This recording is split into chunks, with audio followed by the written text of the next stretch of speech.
আব্বা হ্যাঁ কইয়া দেন হ্যাঁ ভাত আমি খাইতাম না। এটা কেমন কথা? এরকম একটা কথা তুমি কইতাল্লা? আচ্ছা ভাত খাইবে না, রাগ করে ভাত খাইবে না, চানাচুর খাও। মানে তুমি যেটা খাইবা ওইটাই তো তোমার আমি খাওয়াবো। হ্যাঁ কে বসে কি কম ইনকাম করি আমি। দেখছেন আব্বা আমি কারে কি কইতাছি? আবার দেন তো কেমন লাগে। ওই কি খাইবো এটা যদি ভাঙ্গা মারে না কয় তাহলে আমি বুঝতাম।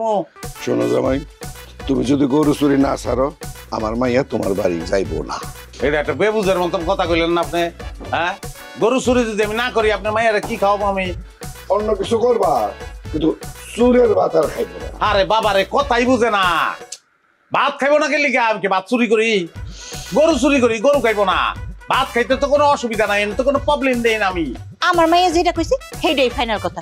হ্যাঁ তোমার ভাত খাইতো না। হ আমার শেষ কথা, আপনার চুরি ছাড়তে হইব, নাইলে আমি আপনার লগে সংসার করুম না। এই যে দেখছো অনতে বুঝে গেছি আমি। হ্যাঁ আমার কামাইতে আমার চুরিতে বড় নাই গেলি গা। হ্যাঁ ঘরের বউ যদি দোয়া না রে, হ্যাঁ তাহলে বড় তো কামাইতে চুরিতে বড় তন যায়। চুরির কামে আবার বড় কথা আছে?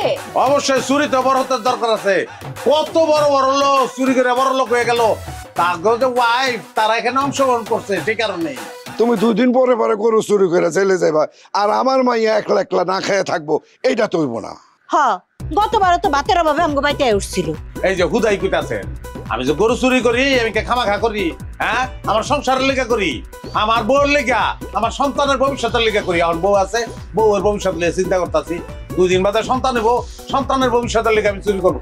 ঠিক আছে বুঝছি আমি ফরিদা, আমি তো ভালোবাসি তোমার। তুমি যখন এটা পছন্দ করো না, আমি একটু ক্যাশ বানাই লই, তারপর তোমার আমি কইলাম আমি চুরি ছেড়ে দিলাম।